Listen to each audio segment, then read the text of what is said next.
Good morning students, मैं आपकी हिंदी विषय की टीचर गुरजीत कौर।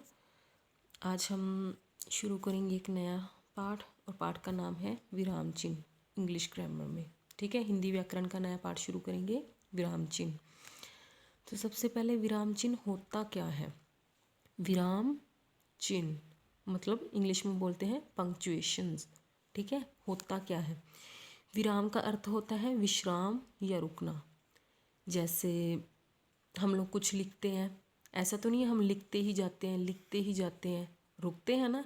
जैसे अब एक लाइन को ले लो, विराम का अर्थ है विश्राम या रुकना, चिन्ह का अर्थ है निशान। निशान के बाद अब देखो पूर्ण विराम आया ना, मतलब रुके यहाँ पे। ऐसा तो नहीं हम लिखते ही जाते हैं रुकते हैं ना। जैसे इंग्लिश में हम लोगों ने कोई सेंटेंस लिखा, सेंटेंस लिखने के बाद फुल स्टॉप लगाते हैं ना, मतलब रुके हम वहाँ पे, आगे नया शुरू किया, नई लाइन शुरू की। वैसे ही विराम चिन्ह है मतलब विश्राम। विराम का मतलब है विश्राम, रुकना। ठीक है, और चिन्ह का अर्थ क्या होता है, निशान। ठीक है, क्या होता है, निशान।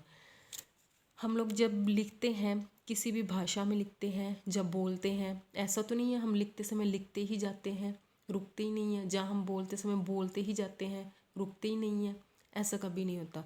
जब हम लिखते हैं, लाइन ख़त्म होने के बाद, एक वाक्य ख़त्म होने के बाद हम पूर्ण विराम लगाते हैं। पूर्ण विराम कौन सा होता है, ये वाला। ठीक है, पूर्ण विराम लगाते हैं मतलब हमारी लाइन ख़त्म हुई, हमारा वाक्य ख़त्म हुआ। ठीक है, जैसे हम बोलते हैं, बोलते बोलते हम लगातार नहीं बोलते, बोलने के बाद जब हमने जो कहना है कह के हम रुक गए, मतलब हमारा वाक्य ख़त्म हुआ। ठीक है, तो विराम चिन्ह का मतलब क्या हुआ, रुकना, विश्राम करना। ठीक है, तो अब हम स्टार्ट करेंगे। जैसे ये छोटा सा दिया हुआ है, इन्होंने बना के देखो, स्टोरी में देखो क्या दिया हुआ है इन्होंने। पापा, गरिमा, देखो अब लगातार तो नहीं बोला ना, गरिमा कौन आया था, गरिमा कौन आया था, कोमा लगाया। ठीक है, गरिमा ने क्या बताया, पापा रुकी, कोमा लगा दिया, पवन आपसे मिलने आया था। फिर पापा ने क्या पूछा, पापा तो फिर चला क्यों गया। गरिमा ने कहा, मैंने कहा भी रुको मत जाओ, पापा भी सो रहे हैं। ठीक है, अब उसने यहाँ पे गलती की है, गलती क्या की है, अब हम आगे जाके देखेंगे उसने क्या गलती की है। पापा समझा ऐसा क्यों हुआ। देखो अब उन्होंने क्वेश्चन पुट किया। ठीक है, उन्होंने प्रश्न पूछा, ऐसा क्यों हुआ। पहले भी प्रश्न पूछा तो फिर चला क्यों गया, अब फिर प्रश्न पूछा उन्होंने। ठीक है, गरिमा क्यों, अब गरिमा ने भी प्रश्न पूछा, क्या, पापा क्योंकि तुमने गलत जगह पर विराम लिया, मतलब तुम गलत जगह पर रुकी। ठीक है, तुमने कहा रुको मत जाओ।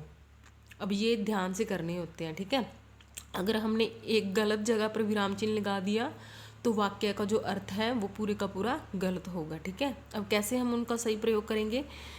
तुमने कहा रुको मत, अब उसने मत के बाद कोमा लगा दिया जाओ, तो वाक्य का तो अर्थ ही बदल गया। अगर वो कहती रुको, रुको के बाद कोमा होता मत जाओ, मतलब मत जाओ, रुको मत जाओ, रुको मत जाओ, दोनों में फ़र्क है ना। एक तो हो गया रुको मत के बाद कोमा आ गया जाओ, एक आ गया रुको के बाद कोमा मत जाओ, दोनों में फ़र्क है ना। रुको मत जाओ, रुको मत जाओ। ठीक है, तो देखा उसने गलत विराम चिन्ह लगाया था। ठीक है, तो अब इसका अर्थ आप लोगों को समझ आया।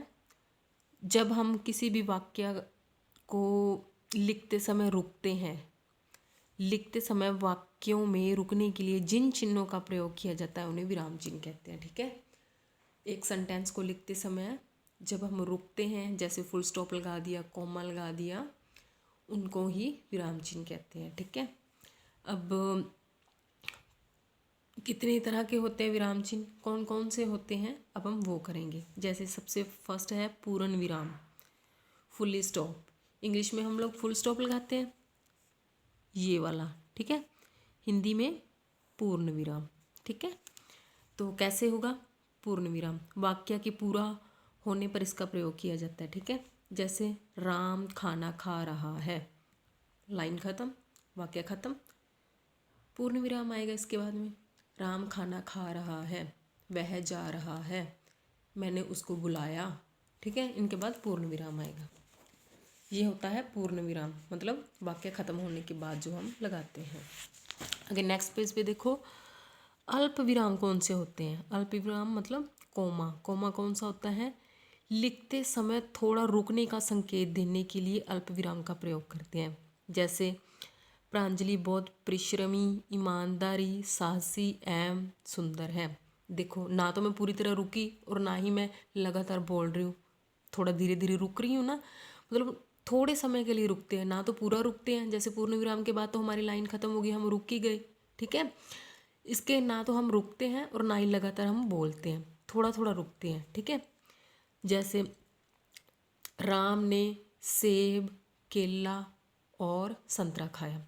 रुकी मैं, लगातार तो नहीं बोली, ना ही लगातार रुकी, ठीक है। वहाँ पे हम लोग कोमा लगाएंगे, जैसे ये सेंटेंस हमने अभी पढ़ा था, ठीक है। आगे है अर्ध विराम, सेमी कॉलन। यहाँ पूर्ण विराम से कुछ कम, मतलब पूर्ण विराम कौन सा था, जब सेंटेंस खत्म होने के बाद लगाते हैं वो वाला। और अल्प विराम से कुछ अधिक ठहरना पड़े, अल्प विराम जो कोमा है उससे थोड़ा ज़्यादा रुकना पड़े, तब हम क्या करते हैं, सेमी कॉलन का यूज़ करते हैं। किसका, सेमी कॉलन का यूज़ करते हैं, ठीक है। जहाँ पूर्ण विराम से कुछ कम और अल्प विराम से कुछ अधिक ठहरना पड़े, रुकना पड़े, विश्राम करना पड़े, तो अर्ध विराम का प्रयोग होता है, ठीक है। जैसे रात बीती, सवेरा हुआ, पक्षियों की चहचहाहट शुरू हो गई। ये एक वाक्य पूरा है, ठीक है। रात बीती, रात बीत गई, सवेरा हुआ, पक्षियों की चहचहाहट शुरू हो गई, ठीक है।